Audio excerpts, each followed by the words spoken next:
بسم الله الرحمن الرحيم. الحمد لله رب العالمين والصلاة والسلام على نبينا محمد وعلى آله وأصحابه أجمعين. سبحانك لا علم لنا إلا ما علمتنا إنك أنت العليم الحكيم.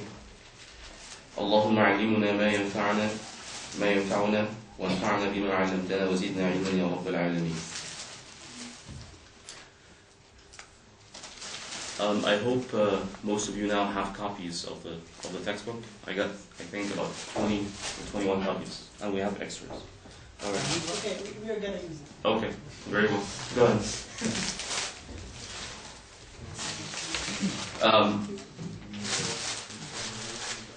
You have to do that. One point or 2 points regarding logistics. First of all, I apologize for the lateness. Inshallah, from next time we fix this time frame of 6:30 to 8:30. I hope Mustafa Habib did some kind of ice-breaking activity before today's lecture. Okay. What we'll be doing today is going over quickly the introduction again for one more time, because last time I was sick a little bit, so I wasn't fully operational. This is one thing. The other, we'll go over also the first 2 chapters quickly, and then we'll move into the third and the fourth chapters. What I'm planning to do is having 1 hour of solid explanation going through this thematic approach of these 5 stations, or 5 chapters, or 5 titles, and then you'll have an hour of discussion. Alright? So in order to have this 1 hour incentive at the end, I would require you to focus with me for that first hour. Is that okay, Yusuf?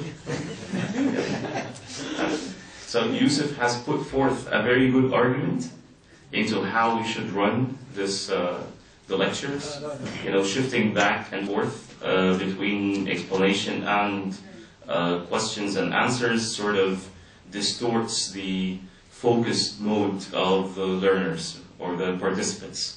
Alright? Alright, so very quickly, we talked about the introduction last time, and we said that how the Imam al-Zarnuji and other Muslim scholars, how they start their texts with al-Basmala, or Bismillah ar-Rahman ar-Rahim, or in the name of Allah, the most compassionate, the most merciful. And we said that this bism in Arabic is for assistance. So when you say in the name of Allah, meaning that you're seeking Allah subhanahu wa ta'ala's assistance. And then they mention after the basmala, they mention a praise. And the reason behind this is to make yourself eligible for the assistance. So when we start by saying in the name of Allah, we're seeking Allah's assistance. The very beginning of our endeavor is mentioning Allah subhanahu wa ta'ala, that we ask from Him His assistance and His guidance in whatever we are encountering. And then we praise Allah subhanahu wa ta'ala. So we ask His help, and then we praise Him to make ourselves worthy of receiving this kind of assistance. Alright? For example, so when you say Bismillah ar-Rahman ar-Rahim, in the name of Allah, and then you say praise be to Allah. So you're asking implicitly His assistance in saying Bismillah ar-Rahman ar-Rahim, and then you're praising Him subhanahu wa ta'ala, kind of to make yourself eligible for that kind of assistance. Alright? Alright, but again, if you have any questions, just jot it down, and then we'll get it in the end. You'll have an hour, 60 minutes of questions. Alright? As you'll find in the title of the introduction, that the translator has said, author's apology. In the name of God, the merciful, the compassionate, praise is due God, who favored the sons of Adam with knowledge, and so forth. So this is on page 19. So you'll find that the author started with the basmala, in the name of God, in the name of Allah, and then the praise. Alright, and then we mentioned the praise of the Prophet ﷺ, and the reason behind this is twofold. Number one, the first fold is that the Prophet ﷺ is the ultimate teacher, so he's they're kind of showing you how important the role of teachers in seeking knowledge, that you seek assistance from Allah subhanahu wa ta'ala, and then from the primary teacher of all, the Prophet ﷺ. And then also, because any kind of knowledge in reality is facilitated by, or is coming from Allah subhanahu wa ta'ala. As we said, if you guys remember this part, Allah subhanahu wa ta'ala has His supreme knowledge, and this knowledge has been weaved in this created universe. And we as masses, the general masses who are not prophets, who are not messengers, we have this materialistic, strong materialistic existence. And prophets were created to have this materialistic existence on one hand, and on the other hand, this high spiritual existence, and through that they're able to receive revelation.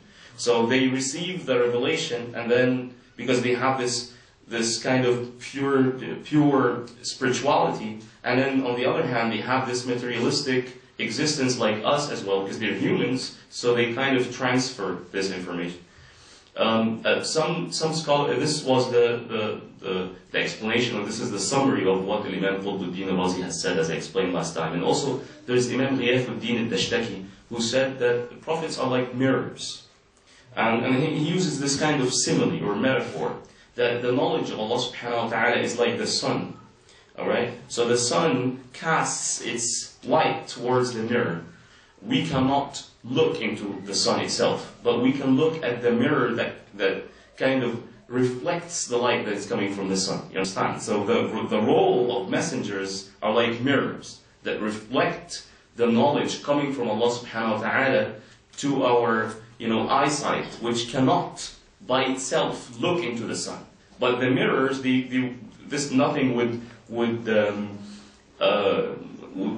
hinder their ability to reflect the light. You understand? Your eyesight is kind of limited. You don't look into the sun directly, but you can look at a mirror, for example. It's just an analogy. It does not, any kind of example or metaphor. It's not necessarily, 100%. From all angles reflect or exemplify the concept. Metaphors are supposed to make it much easier to grasp the abstract concept, you understand? Okay. And then what he did, and I'm not going to go through it one more time, but what he did, he sort of mentioned the table of contents in the beginning, and we talked about how important that is to mention the table of contents in the beginning. And this table of content is like a map, all right? And what he's doing, he's mapping out the network of ideas in the beginning of the book, which is related to the topic of chunking. Whoever has encountered the idea of learning, how to learn, and understand some of the learning techniques, one of them is chunking. So what he's doing is himself as an author, he's facilitating this chunking ability, which is to put notions and ideas into small blocks, building blocks, that each one, unravels the other. It's like a flow like a stream. But each station kind of facilitates the one after, and at the same time it cultivates what has been planted in the one before. You understand? So he laid out the network or the map of the book, which is, in reality, this is how he perceives, this is how he conceptualizes the ideas in his brain or in his mind. Alright, and then chapter 1. The title of chapter 1, which is on page 21, on the nature and merit of knowledge and learning. As we said last time, he started with the hadith that quest for knowledge is incumbent upon every Muslim, is obligatory on every Muslim man and Muslim woman, and we talked about how the exact narration did not mention the word woman and every Muslim woman. It mentioned every Muslim. طلب العلم فريضة على كل مسلم. It was not mentioned وَمُسْلِمًا, you understand? So what he did, he's narrating the hadith by its meaning, because the word Muslim implicitly means man and woman. All right, and also you mentioned how that the author is a jurist. All right, he's studying Islamic Sharia, Islamic law. He's studying jurisprudence. So his field, his discipline, kind of affected his approach in talking about knowledge in general. When he wanted to start talking about knowledge, he talked about the ruling of knowledge. And this is how each one of us, when you study something, usually the way you perceive the world later on is affected. And this point, we'll talk about it again through the coming chapters. How that when you study a certain field and you develop this kind of skill, you see the world through that skill. You see the world. Jazakumullah khairan. You see the world. Jazakumullah khairan. You see the world from that point of view, from that standpoint. Okay. And then he talked about the idea of having kind of goals in learning, and he kind of illustrated or conveyed that idea through the notion of the current condition or the current state. And we said that this has a Sufi realm of it, that the Sufi is the son of time present. And I told you last time about the song by Jason Mraz, Living in the Moment. And I posted up like yesterday on my Facebook account. It has this kind of meaning, that the Muslim should be living, or the Sufi is living in the current condition. You're not worrying about what you will be doing when you become a scholar. You're not worrying what you're going to be doing when you become an engineer. What is really required from you is your current condition, your current state. What do I need to learn in order to function as a better Muslim, as a better person in the world, in this current world that I'm in? So he does talk about this idea of that the knowledge that is obligatory is the knowledge of the current state. And here we must distinguish between two things, that there are two different kinds of knowledge. There's the knowledge which cultivates wisdom and better understanding of the world and facilitates our behavior in a much concrete, flourishing manner or fashion. This is one kind of knowledge. And someone asked a question in the group about the lecture by Sheikh Hamza Yusuf. He asked that Sheikh Hamza Yusuf was talking about how an illiterate man, someone who cannot read and write, is more wise than someone who reads newspapers. And my response to this question was, it's yourself? Yes? So do you remember my response, huh? You remember it? Okay. So the response was, Sheikh Hamza Yusuf was not trying to promote illiteracy. He was not trying to say that, all right, you know what, let's stop reading and writing and we'll become wise people. This is not the argument he's trying to put forth. He's saying that wisdom is something that, or reading and writing is not a necessary condition for wisdom. You may find somebody who is wise and who doesn't know how to read and write. On the other hand, he's saying if you're literate, but the only thing that you read or that you're concerned about is newspapers and magazines, you're not gaining much of your literacy. The aim of literacy is wisdom, and you will not gain wisdom from newspapers. Newspapers are mass media. Mass media, they have their own agendas. They have their own biases. They're trying to, put forth, their own, neuro-linguistic programming of the masses' brains, So, again, newspapers does not really cultivate wisdom in people. In the best case scenario, that they would actually give you correct information. You understand? And even the language that is used in newspapers, it doesn't even, work out or help you to work out a good vocabulary or a good strong skill in literature, for example. I mean, it's simple language that anybody can read. pretty much like somebody who's in upper elementary school or middle school can read a newspaper and understand the article. There's no implicit meanings and so forth. So I want you to separate between knowledge that is academic and knowledge that is for the sake of wisdom and for the sake of flourishing and for the sake of improving the current condition.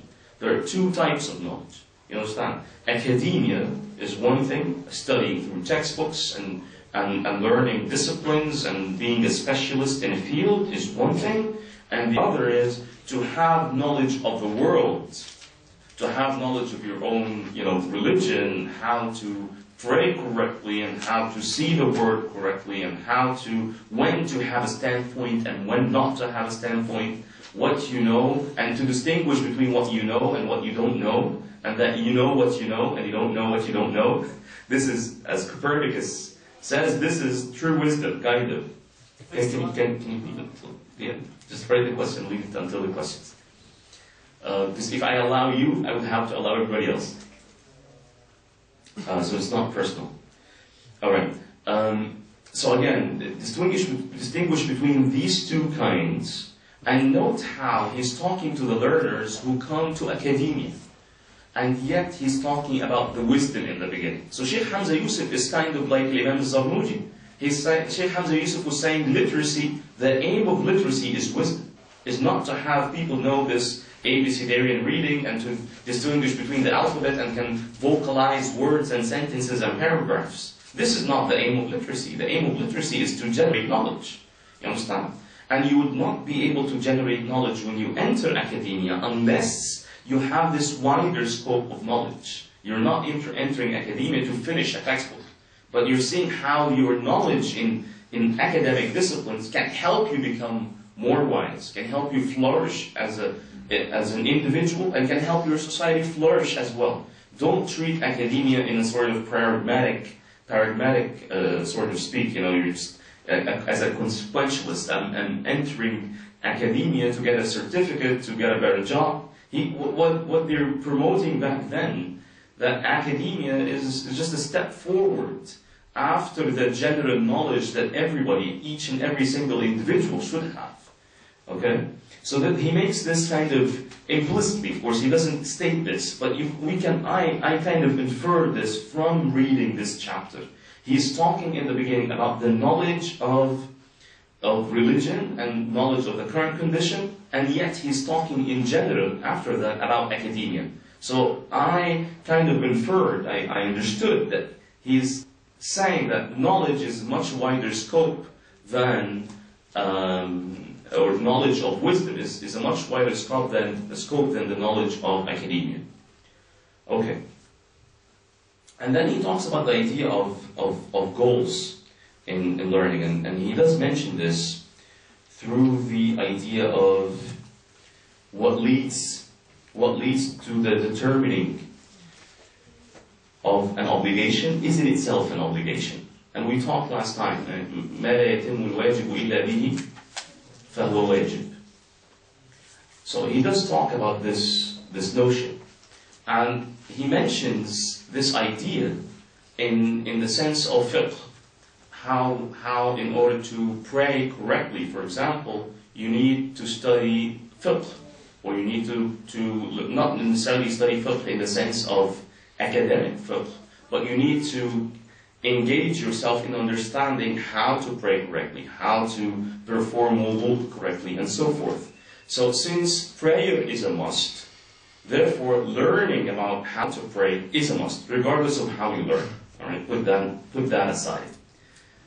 So this notion, he mentions this notion as a jurist, but if we were to be psychologists, for example, and we would want to read this sentence from a psychological point of view, we would find that focusing on the process itself is much better than focusing on the ultimate goal in the end. This notion that has been promoted by Carol Dweck, the scientist from Stanford University. There's a difference between a fixed mindset and a growth mindset. And the person with a growth mindset, he or she, they focus more on the process. they don't focus on the ultimate goal.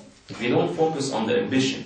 All right, I have an ambition to become an engineer, but that kind of ambition should not hinder my attention when it comes to the process of becoming an engineer. You understand? Many people, they think more about becoming an engineer more than, as I mentioned last time, than the first assignment in the first lecture of the first semester in college. If you apply this ruling of this principle of Islamic fiqh, which is what leads to determining or achieving the obligation is in itself an obligation, if you apply this, you will find that in order to have a bachelor degree in engineering, you need to have a good performance in college. So you start treating every single homework, every single quiz, every single assignment as if it is as important as the final degree. And you would pay more attention in class because you would know the better you perform in the process, the better process you have, learning process, the better outcome, the ultimate ambition will be. And this is very much related to procrastination as well. People who procrastinate, they think a lot about the ambition, and the ambition is too big. You're talking about engineering, 5 years, on average, 5 years of studying college, it's a lot. So when you keep thinking about the 5 years, 5 years, 5 years, you don't have time to work on a homework that will take you 2 days to finish, or 3 days. You understand? And then you keep putting it aside. And then you find that you're having trouble to finish a homework or to write a research paper or to do a project. And if you focus on the process itself, it's much better. And also, if you focus on the process, when you have a problem with the process, you don't have a problem with ambition. Just a single step that I'm having a problem with and I can always fix.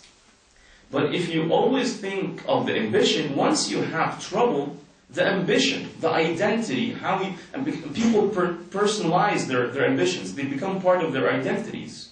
So when you find that you're having trouble with the ambition, when you're struggling to achieve the ambition, what happens? You get this kind of, psychologically speaking, you're having this kind of disorder. You're not you're not able to rationalize what's going on. Why can't I be an engineer? Why can't I be a Muslim scholar? Why can't I be, a great achiever in my field? What's going on? It seems that there's something wrong with me. And yet it was just a simple assignment that you were kept putting aside and you were not able to manage your time correctly. And you were not focusing on the process itself. You understand? So human beings, they have an anxiety of becoming. Whenever you're becoming something, you're moving from one point to another, you go through an anxiety. So if you focus more on the ambition, the anxiety increases more and more. And if you're a perfectionist, it becomes even bigger. But if you focus on the process, it becomes fine.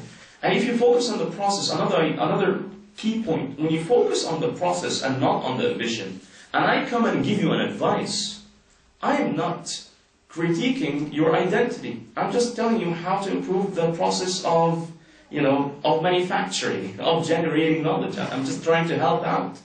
I'm not critiquing who you are. I'm critiquing the process that you're going through. So it makes you more humble. And you become more, it helps you to receive advice in a much easier way. You understand? It kind of diffuses this kind of load on yourself. So it's very interesting how Imam Zarnuji kind of tackles these points, using the rhetoric of his own time. But he does talk about this, having goals in learning. All right. On page 24, there has been a mistranslation of something. You'll find a paragraph by Imam Abu Hanifa. You'll find it standing out in the middle of the page. Did you find it? Yeah.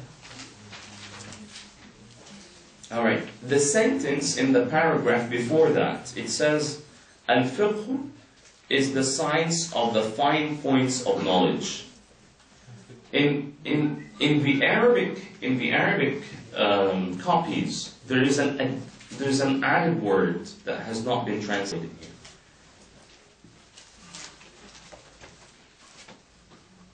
The added word is مع نوع علاج. See here, and he says والفقه معرفة دقائق العلم مع نوع علاج. Which is here, al-fiqh is the science of the fine points of knowledge. But he did not translate مع نوع علاج. With مع نوع علاج in English would be with a type or with a kind of treatment. So again, see, fiqh in Imam Zarnuji's times were used as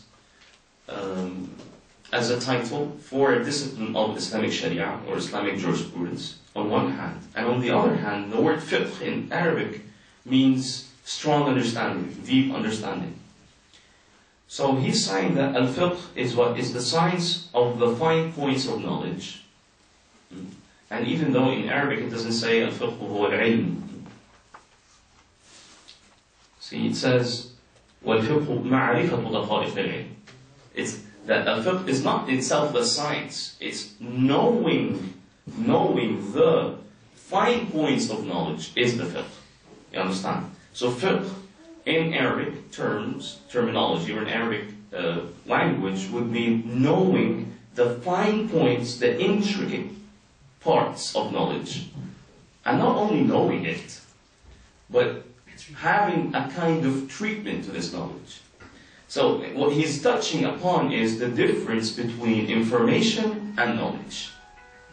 Alright? Because this kind of treatment to the information or to the fine or to the intricate parts of knowledge is what makes a scholar, or what distinguishes a scholar from a learner, so to speak.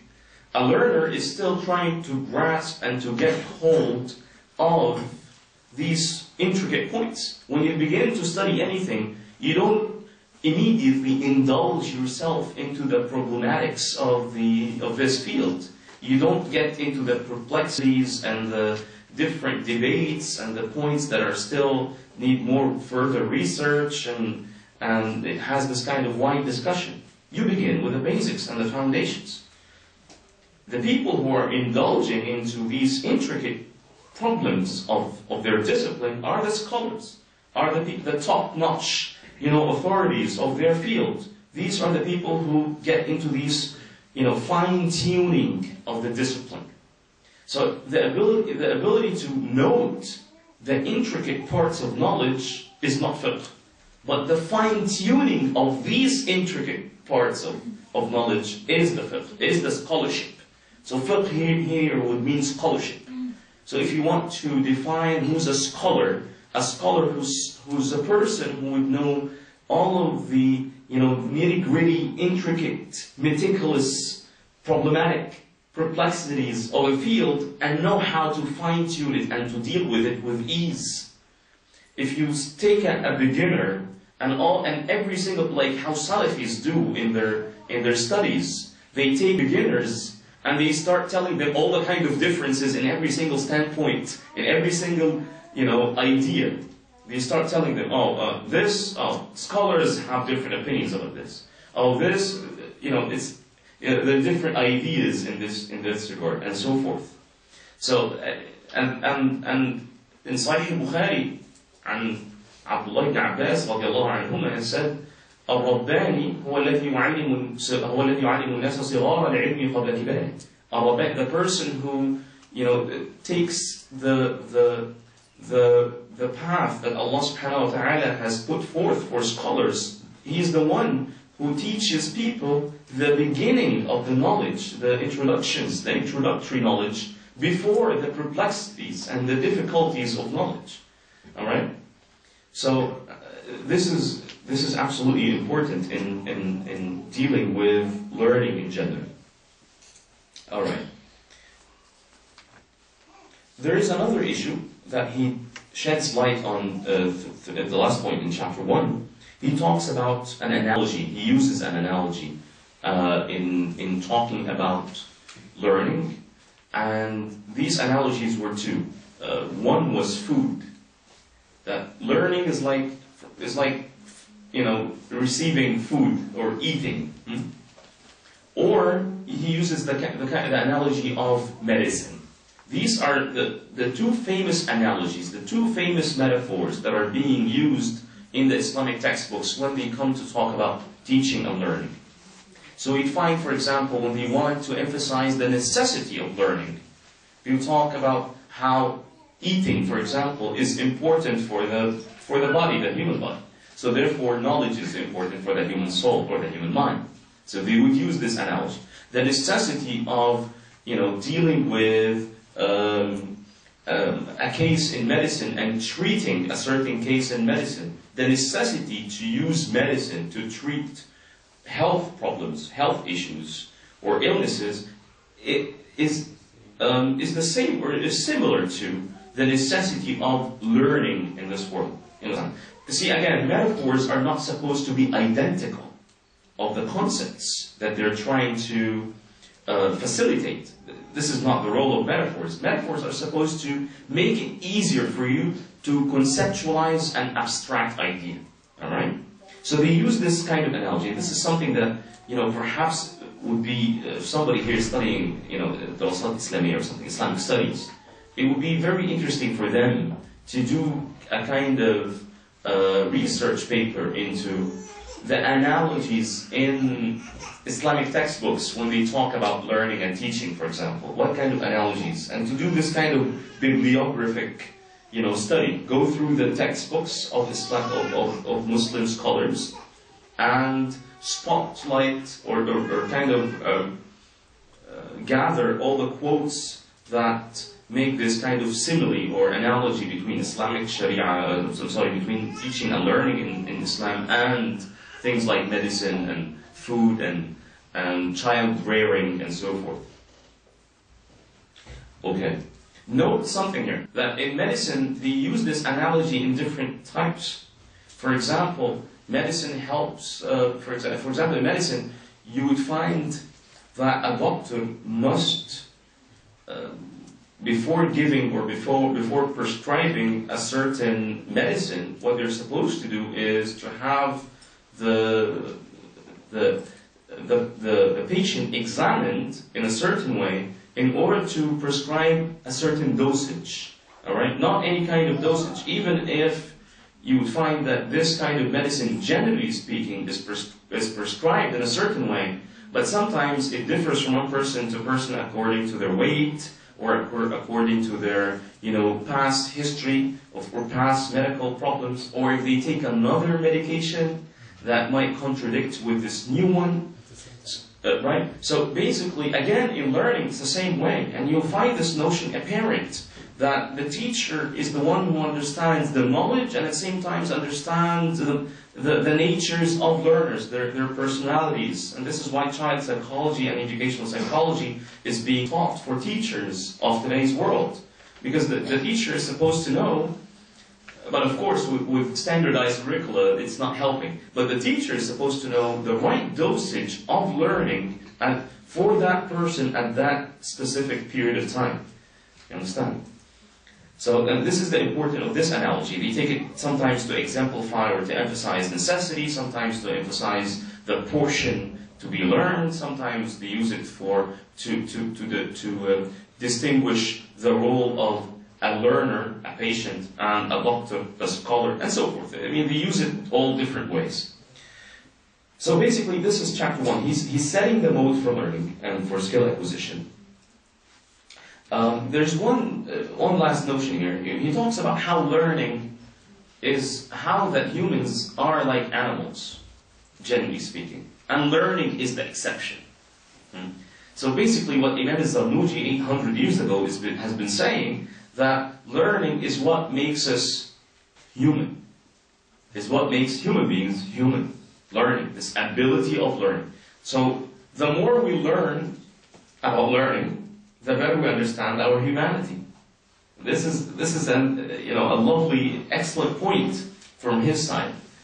The more you understand about learning, about human learning, the better you understand about the human existence overall. All right? And, they say, مَنْ عَرَفَ نَفْسَهُ فَقَدْ عَرَفَ رَبَّهُ.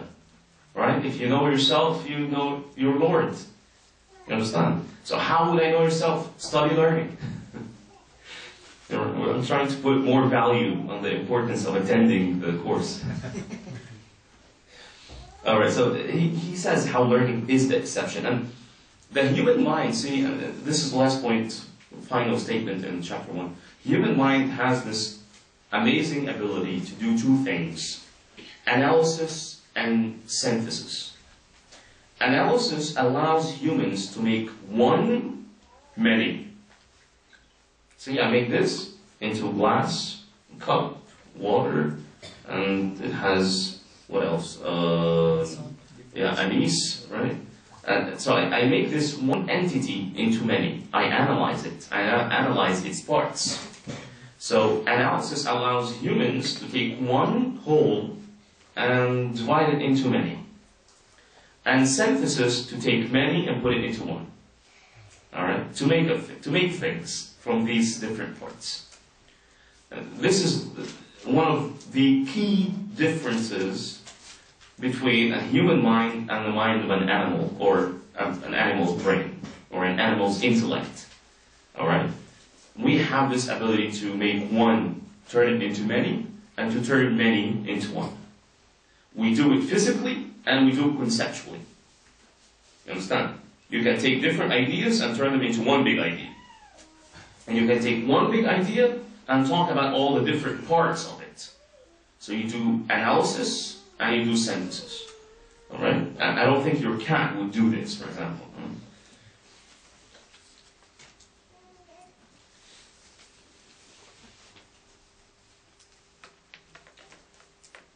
Our cat is changing teeth now. And I didn't know this before. Changing teeth.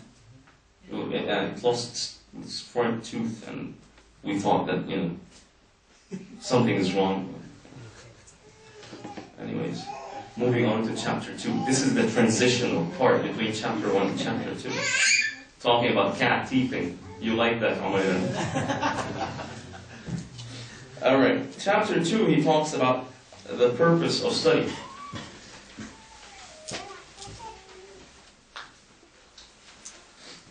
He talks about the purpose of study. And he said in the very beginning, I love the introduction of this chapter. He says, purpose is necessary in the study of science, since it is the intention in which every deed is rooted. So we need to talk about the purpose of studying. Why? Because the purpose, from purpose we generate intention, and from intention, or intention itself, is deeply rooted, the deeds themselves that we do are deeply rooted in our intentions. So intention is like the seed, see? And the good deed is inside that seed. When you plant the seed in the soil, and you start watering it and allowing, air and sun exposure and sunlight and so forth, and then the plant comes from the seed. This plant is the good deed. You understand? The seed itself is the intention. Where does the intention come from? From the purpose of studying. So this is why understanding your purpose in life and understanding the purpose of your voluntary actions and your deliberate actions is crucially important. It's very essential and vital. So he does talk about the purpose of study. What he also talks about is the idea of the relationship between the intention and, this kind of purifying the soul, so to speak. He does talk, during that chapter about personal desires. So see, what he's doing, he's not only telling you the kind of intention you should have when you're learning, to become a better, the general things, the general concepts that we say to ourselves, I want to become a better person, I want to become a better Muslim, I want to improve society, I want to be able to, help people to enjoy good and to forbid evil. These kind of general, aims and goals. But what he's also talking about, how to not only develop a good intention or a good purpose for your study, he's also telling you, you must make sure how this intention does not develop into a worldly desire, a worldly purpose. So again, can intention be collective? You can say yes or no. Intention and niyyah, can it be collective? Yes. Collective, like all of us agree to have the same intention. Maybe individual. Intention is something individual. You make the niyyah for your own. Of course. You understand? Unless you're praying, yes, even in praying, in jama'ah, in a group, you must have your own name. Depends on the goal. Alright? Depends on the goal. Yeah, but I'm talking about something that is even outside goals. We're talking about your own personal intentions. See, intentions are what is the psychological generation of deliberate actions through our, motor skill, using our motor skills. You understand? Using our hands and legs and, our tongue to talk and speak and so forth. This is coming from a personal intention. So we cannot, if you have a collective intention, you can have a collective purpose. You might have that. But intention is the individualized idea of purpose. So again, Imam al-Zarnuji, before the late Western sociologists who talk about learning as a communal activity, he's talking about the individuality of learning and the importance of having this kind of personal responsibility, this self-regulation, this learner's autonomy, so to speak. So he does talk about how to, the importance of developing a good intention for learning, and at the same time, he's talking about how to eliminate obstacles from purifying that intention. There was a statement, he says, which this is just to highlight that statement. Not to highlight it by marker, but just to spotlight it. And on page 25, in the third chapter, before the third paragraph, before the paragraph that starts by saying the professor, the sentence that starts with, for the survival of Islam depends on knowledge. Did you find this? Yes. For the survival of Islam depends on knowledge. Do you see this statement? See how strong it is? Islam as a religion survives on what? On knowledge. Yeah. See, and we're talking about what, 15 centuries has passed since, the Prophet ﷺ has been sent to mankind. Strong message. Yes. 1,500 years, right? And we're talking about the survival of this religion depends on knowledge. And the quality, this is what is implicit in his words, the quality of survival depends on the quality of knowledge. We are existing as a religion, but the kind of existence that Islam has nowadays depend on what? The quality of knowledge that we as Muslims have. So if you want to improve the quality of Islamic, presence in the world, improve the quality of knowledge in Muslims who are present in this current state. You understand? Okay. Moving on to chapter 3.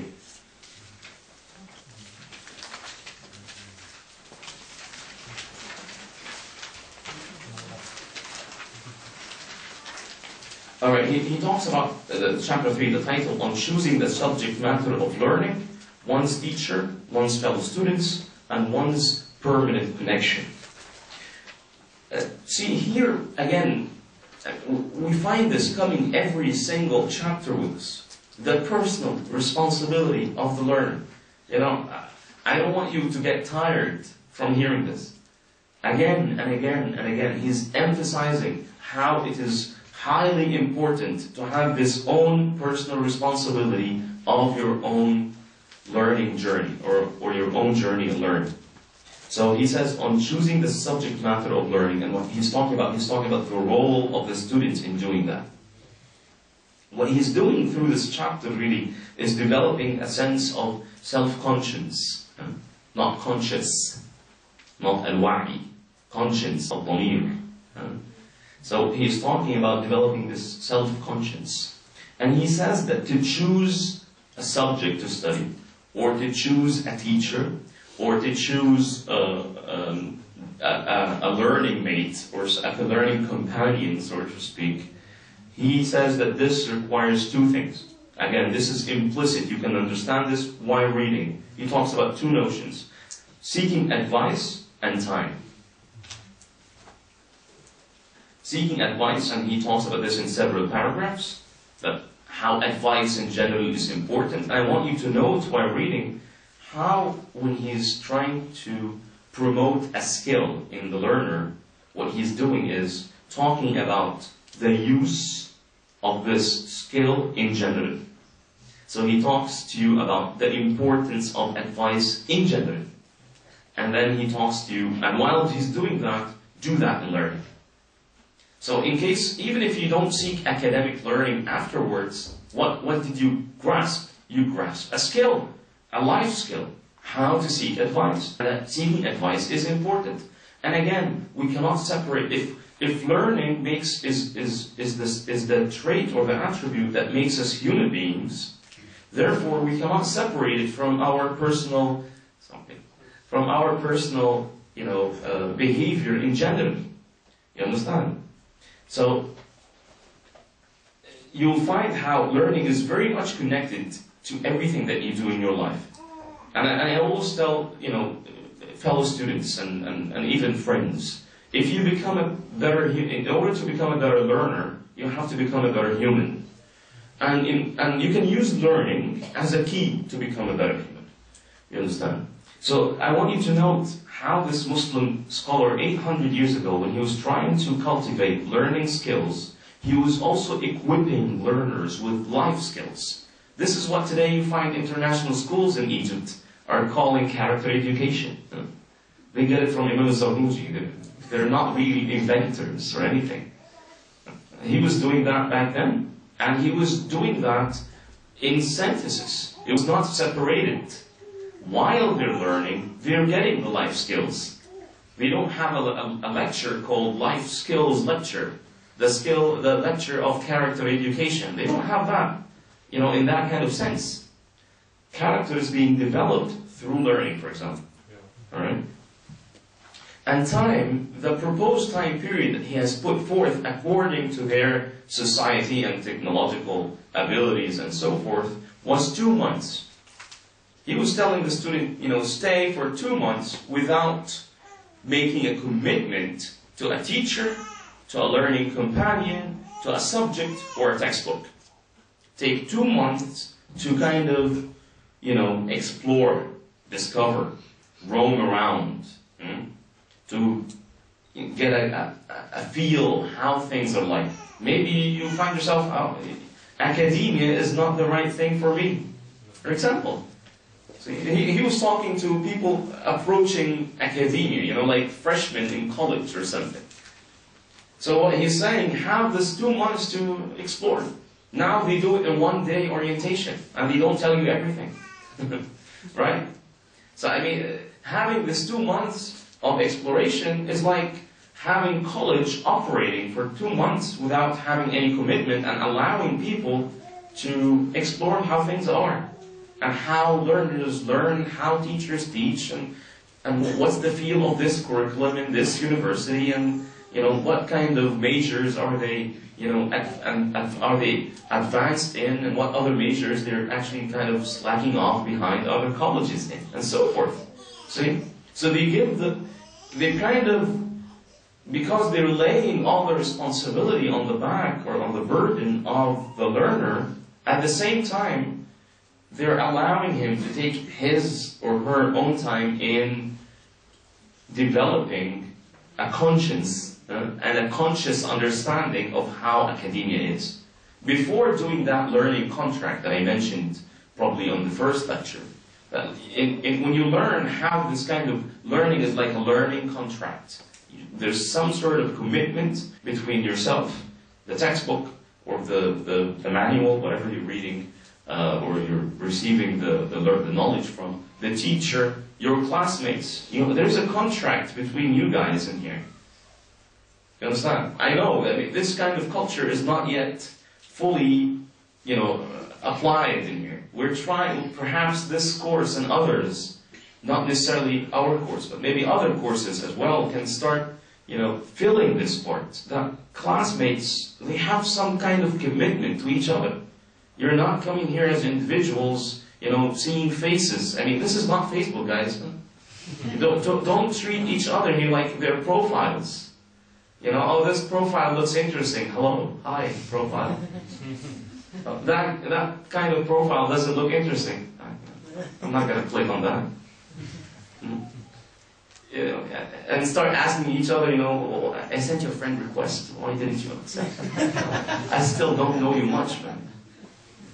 I mean, we're not Facebook profiles. We're human beings. We should interact, And knowledge requires commitment. So therefore, there should be some kind of bond between classmates. And you don't have to like each other either. Right? I don't think everybody on Facebook that you have on your friends list, you like them. Right? Not every single person you meet in the world, you love them. You don't have to be in love with every single person you deal with. But you have to understand this collective benefit, this collective purpose of learning. Huh? Okay. On page 29, he mentions the notion, he stresses this notion of respect on page 29. You'll find it, sorry, not the respect, I apologize. The idea of 2 months, you'll find it at the end, the line before last, the second part of it. Hence, reflect 2 months about the right choice of a teacher and seek advice until the end. Alright? So this is the point where it talks about the time frame that you are allowed to have. Back then, 800 years ago, maybe now you would need 4, I don't know. You need only 1 month. This is something that perhaps we need to research as present Muslims, or as Muslims in this present world. But the point is, give yourself time before making commitment to learning. Unlike other people who are not they're not observing the religion, they're not applying the religion, and all of a sudden when they becoming committed Muslims, they want to become scholars. On the first day you start praying again as a Muslim, it's the same day you make a contract that I am the scholar, I am the student of knowledge, and you give yourself a kunya, a nickname, and you become Abu Qatada al-Athari or something of that sort. Because you discover that, there's something called prayer. This is, the person who loses his path goes astray, right? He said this in the very beginning. If you lose your path, you go astray. Did you have enough time to develop an intention of what you're doing? Did you learn about the value, about the purpose, about the tools that you will need, about your own personal abilities? You didn't give yourself enough time. Therefore, you start blaming others when you find that this is not succeeding. And yet, the methodology of Sunni scholars lay the burden of responsibility on the individual learners. Don't come in the end and say, oh, because the Shaykh told me to do something. You have your own personal responsibility in this. Again, the teacher, of course, is responsible. But again, indulging. People don't drag you from your hand to study. You understand? But once you do, coming to studying is your own decision. You understand? Alright. Chapter 3 also, he does talk about learning companions. And I don't want to get into the notion of study groups, but he does talk about it in forthcoming chapters. So we'll not get into it, but see how he talks about the importance of having a companion in learning. Having a companion, you're having 2 minds wrestling with one topic, or 3 minds, or 10 minds, and so forth. The more minds you have wrestling with a topic, the more knowledge is generated, of course. Okay, chapter 4, I don't think we can give it a shot.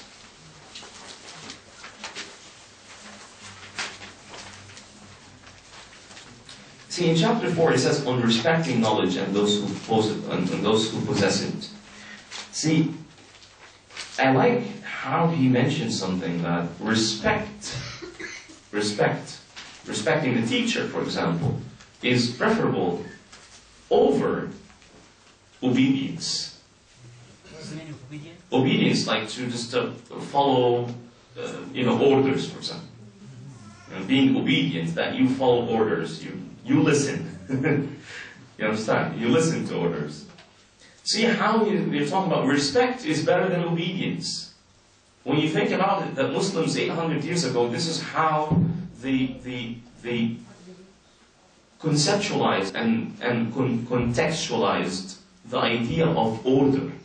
Order should be coming from respect, not from obedience.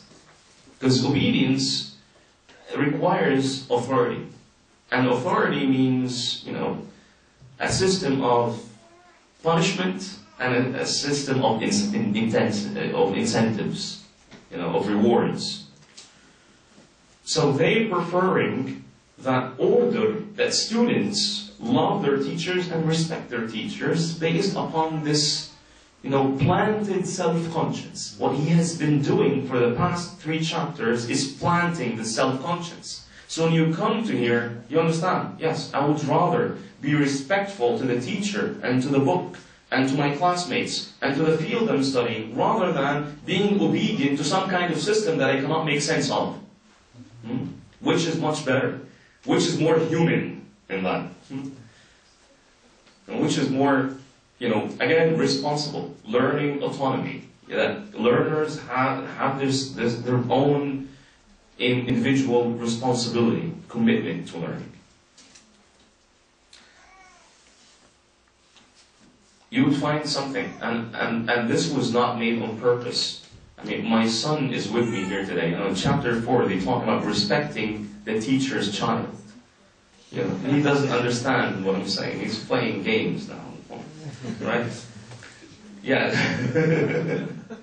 Okay.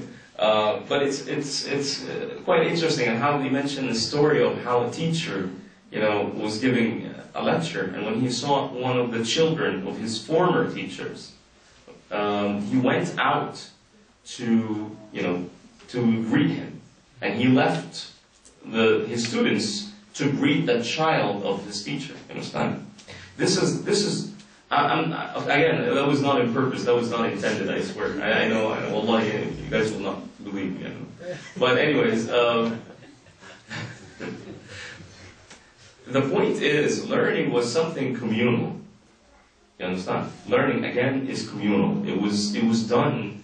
There was etiquette in learning, and yet at the same time there was this kind of community in learning.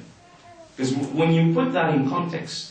People are studying, and a teacher is coaching students, and then he sees somebody walking from outside the lecture room or from outside the mosque, and he pauses the lesson and goes out and greets the young kid, and then comes back to give the lesson. That teaches something to the students in there. Not to do with him. He's not the only teacher that they have. And now you see how education and knowledge and teaching and learning becomes a facilitation for social bonding. The meanings that are weaved in the Muslim view of learning are absolutely magnificent. So the people nowadays that attack the Islamic tradition, they just don't understand things.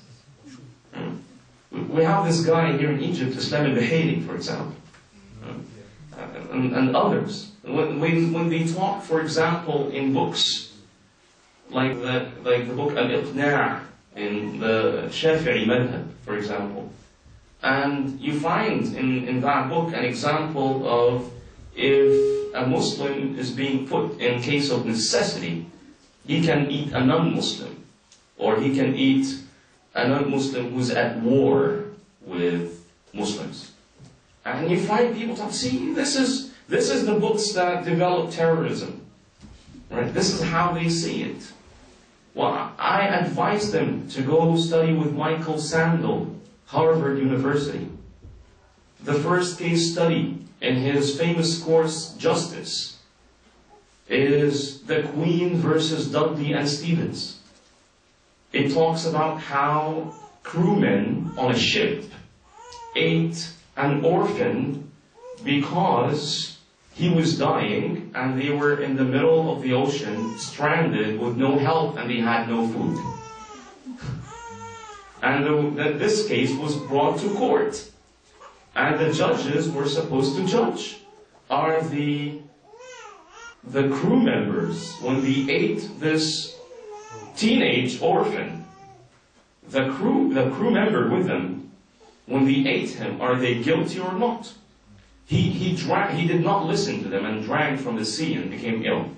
So they did not wait, and one of them killed him, and then they started eating him. And even one of them, when they were doing the kind of, gathering all the information and stuff, and he was saying, and then on the next day, while we were having breakfast, the ship came and rescued us. Alright? This case study is not in Al-Iqna'. This case study is being studied at Harvard University.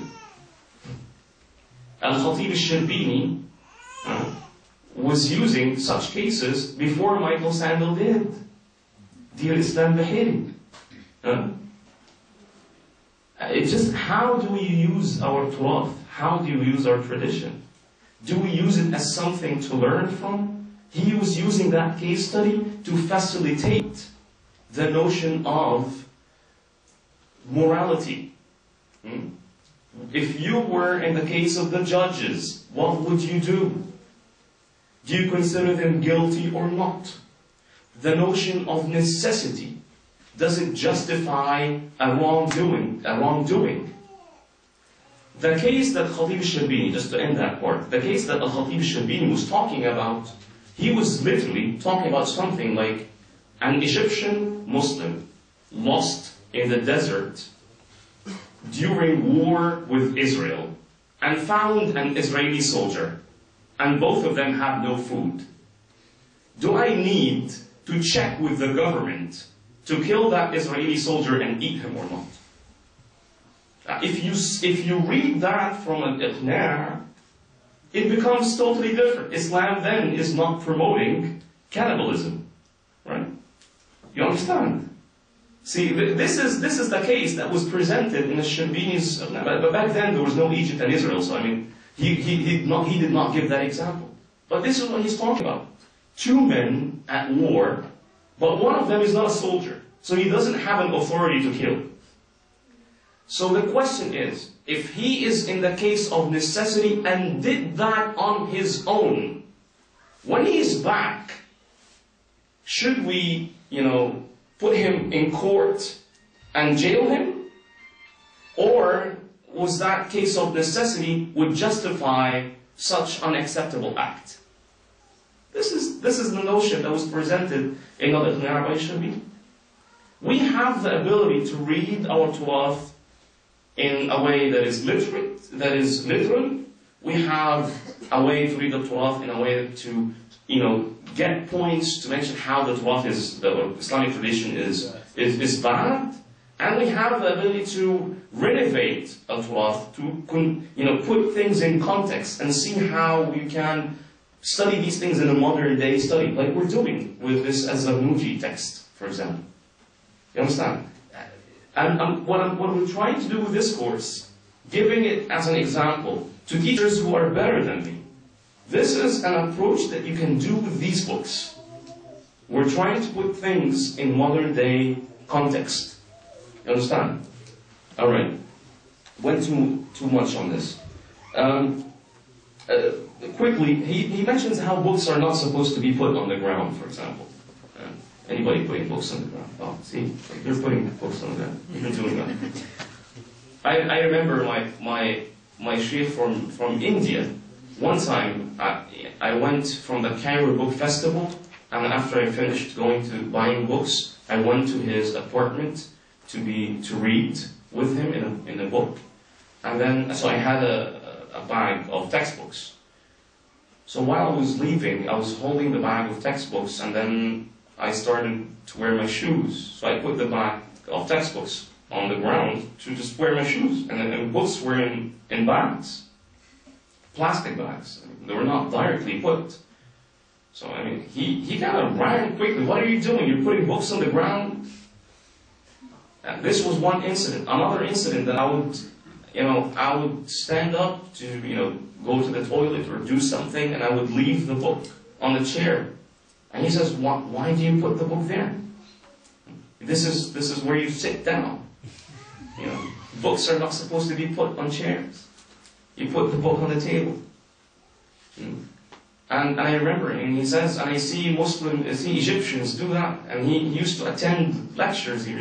I see Egyptian students putting this, and we in India, we talk about communities, rural communities, that Muslims in rural communities in India, the way they respect knowledge, they never put the book on the ground. And he used to tell me that this kind of,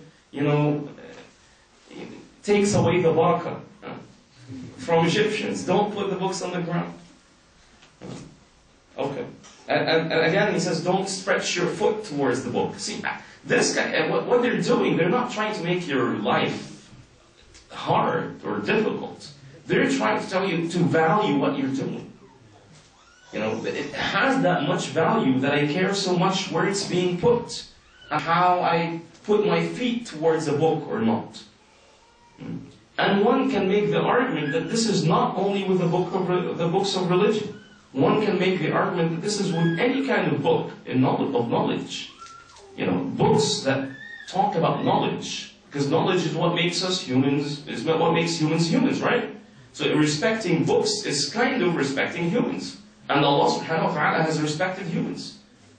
So if you use the books of knowledge in a way that degrades from their importance, you're kind of degrading a meaning in humanity or in mankind. And that is not permissible. Religiously speaking, understand? He moves on also to talk about how, and to put that in context, he talks about how not to use the red color in writing, in books. He says because philosophers do that. I mean, one might say, see Muslims, they're saying you cannot use red pens.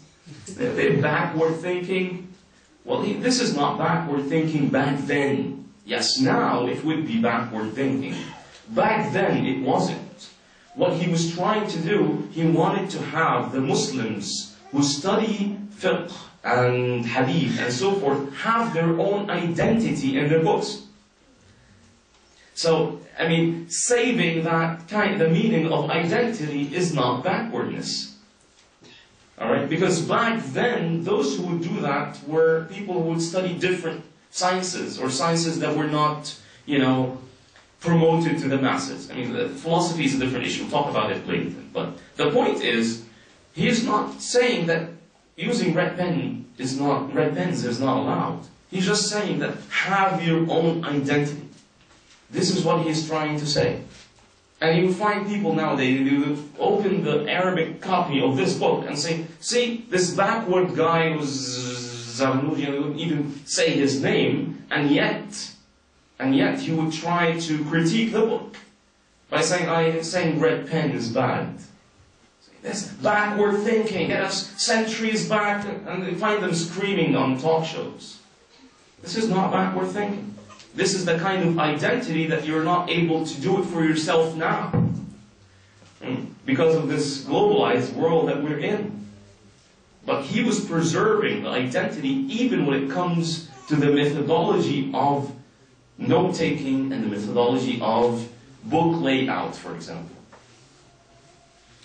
And he ends that by also talking about, before that, he talks also about the best setting for receiving knowledge is the semicircle, which is now very much celebrated in the West.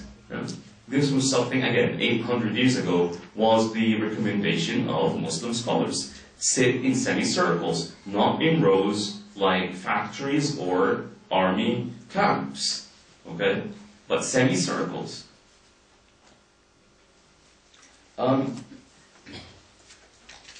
One final notion here. He talks in page 36.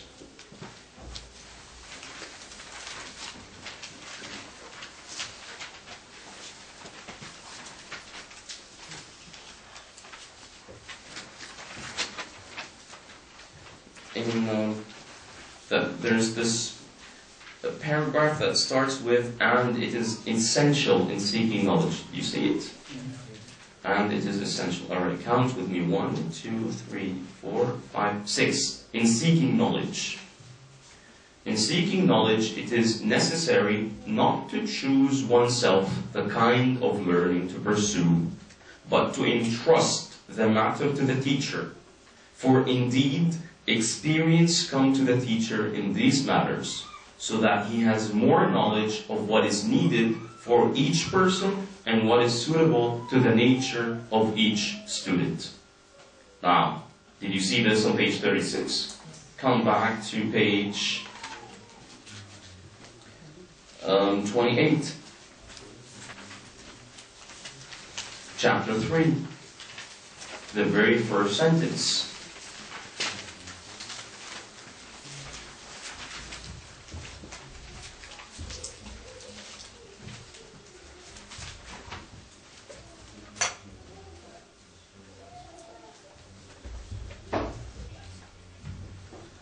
The very first sentence, he says, when undertaking the study of knowledge, it is necessary to choose among all the branches of learning the one most beneficial to oneself. You might think that there is an apparent contradiction. Here, he is laying the responsibility on the learner. And in chapter 4, he's laying the responsibility or telling the learner to let the teacher choose for him. So you might think that this is a kind of contradiction, right? Well, there's no contradiction in this. How is that? Well, the first premise, we agreed that he is trying to cultivate a notion of self-conscience, self-regulation, learning autonomy, individual responsibility in learning, right? So with that kind of idea, he's telling the learner to choose what fits you best. And he gives a criteria for that. What helps you in the current state, in the current condition, in the present time. What helps you first to have a deeper, to have a correct understanding or a solid understanding of Islamic belief, and start with Islamic belief, because belief is what gives you, this kind of approach or framework of how you view the world, and then from that point study everything else. And then at the end, he did what? He told the learner, let the teacher choose. See what he's doing. Remember, the teacher does not stand in front of the school saying, oh, please, come on in. Come, please learn with me. He's not doing that. You go to the teacher. And then he gave you 2 months to find who is the best teacher, right? So what he was doing, he was giving you some kind of criterion, right? To know who's the good teacher and also for the teacher to know who's the good student. See, if you are a beginner and you're coming to seek the advanced levels, myself as a teacher, I would see that you don't have a good intention. So Imam Zarnuji told you to do what? Learn the belief and the current state. So when you go to the teacher, you say, I'm a learner coming to learn my belief and what helps me in my current state.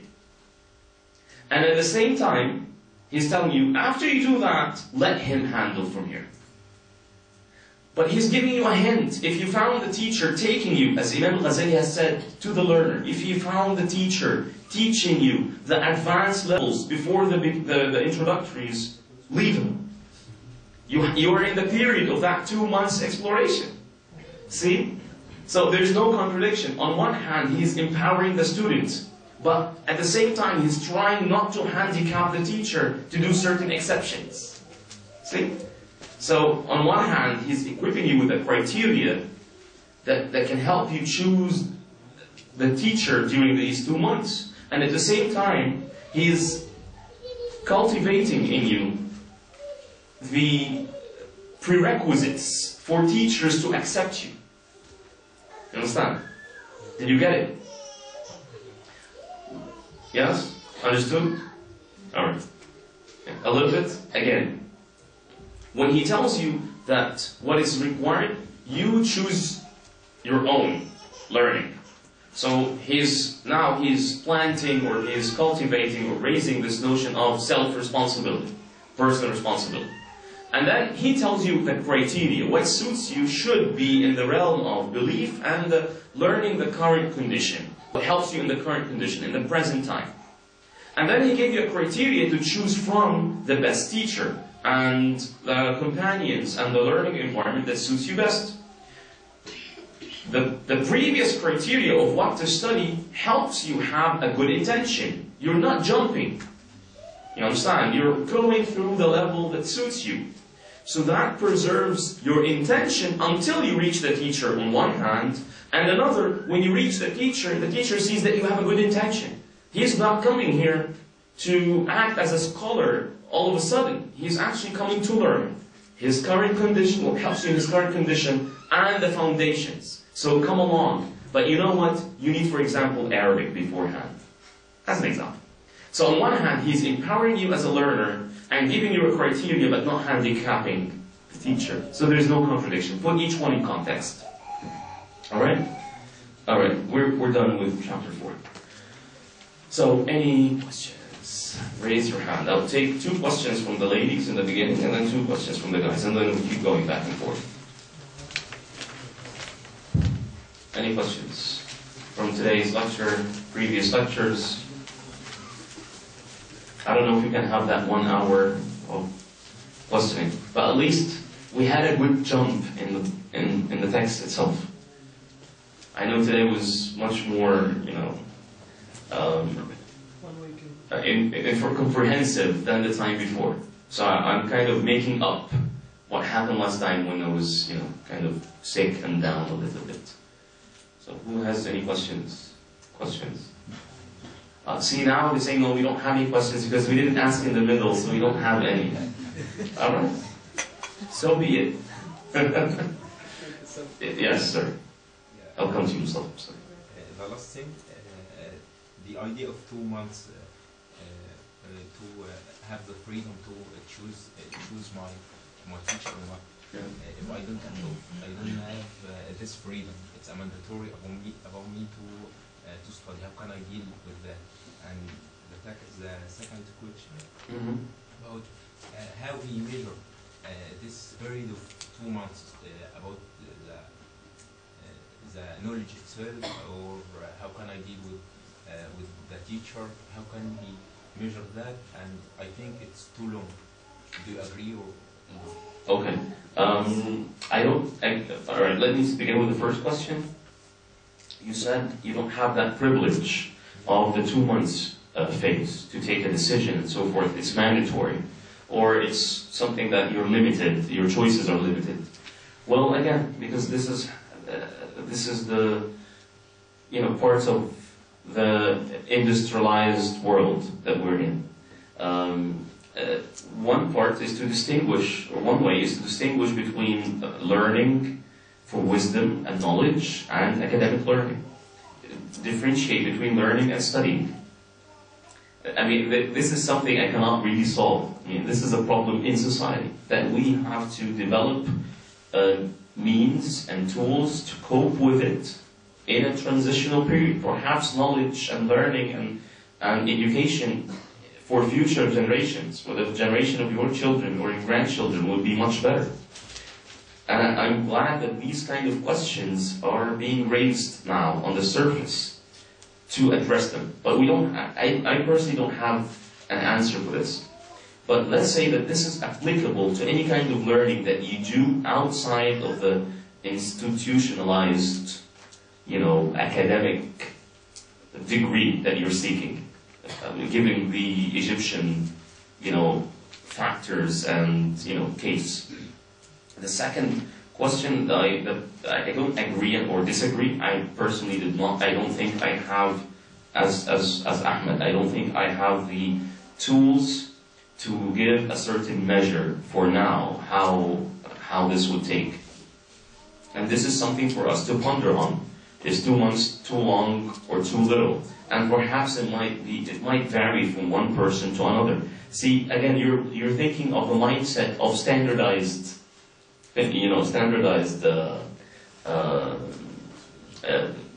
standardized learning, so to speak. See what he's doing. He's actually just narrating one idea that was present back then, but it's not an obligation. He did not say that the 2 months is an obligation. But this is something that has been, discussed, or applied in his days.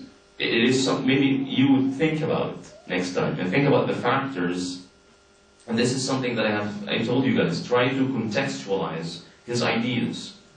If he mentions a conclusion, an advice, try to think what was behind that advice. You understand? I'm throwing the ball at you back. Think about it. The 2 months, what was he, or, one part, when you think about it, the 2 months, because, again, back then, transportation took a long time. So 2 months is fair enough. Now, transportation, you have internet, and you have, MOOCs, massive open online courses, and things like that. Things are much different. So, don't judge the 2 months of 800 years ago of, horses and wagons with, jet planes and internet and intranets and all different sorts of technologies, and apps that you get and you see the course on your, on your tablet or something. Mustafa Habib, and then we get to Mustafa Musa. My question relates to knowledge for wisdom and knowledge for academics. Mm-hmm. So you mentioned before that studying is learning for academic purposes. So I think kind of, yes. Kind of. So, is studying is also necessary to learn something for wisdom, or is it just for academic purposes, or is it part of the process, or is it part of the process of learning for wisdom, or is studying actually is actually part of something to learn for academic purposes itself, or do we have to study, or? Okay, well, see what he's doing, or what he was trying to deliver. He's saying that try to align literacy, academia, and wisdom. Wisdom is the greater sense. Sometimes we get too much involved in academia that we have no idea whatsoever about the world. And you find academics sometimes, when they start talking to people, they have no sense of what's going on in reality. So what he's saying is, don't exclude yourself from wisdom. Don't think that academia equals wisdom. But you can always let it be a path for wisdom that expands your wisdom. You understand? So just align them together. It's not a necessary condition, but it can help. It can be a catalyst for wisdom. Studying is necessary for academia. Regardless if academia itself is necessary for you or not. You understand? It may not be necessary in your case. But given the first premise that academia is necessary for X person, therefore studying becomes necessary to achieve in academia. But one should not limit or confine his achievement in academia to studying. Learning also keeps this alignment between academia and wisdom together. You get my point. Yeah? The more personal your question becomes, the more practical you'll find. The more you'll find a practical answer for it. You'll have something. Or yourself, and then the lady over here, and then we'll come in the back. Yes, sir. You said that there are two kind of knowledge. The first one is academia, and and you didn't say the definition of the second one. Wisdom. I can't remember exactly. Yeah, I'm saying there's knowledge, there's academic knowledge, and there's wisdom, basically, which is, if we would want to put it into a simple definition. I mean, you find all different definitions for wisdom, but if one way to look at it is seeing things as they are. For example, giving the appropriate weight and the appropriate measure for everything. This is one way to look at wisdom. One more thing. Yes, sure. You said that the difference between human and animals is learning. And animals, of course, they are learning. Well, I mean, see, we're not talking about learning as a mechanical,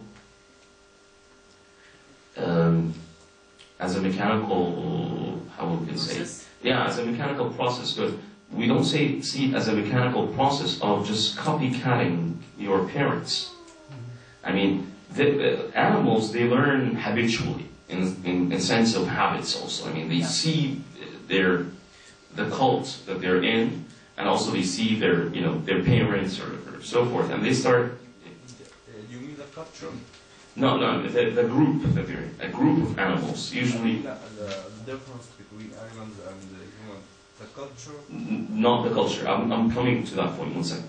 So, I mean, yes, they have this mechanical sense, but at the same time, they don't have the ability, the learning ability to generate from the patterns that they get from parents and from the environment, their own personalized input in it. You understand?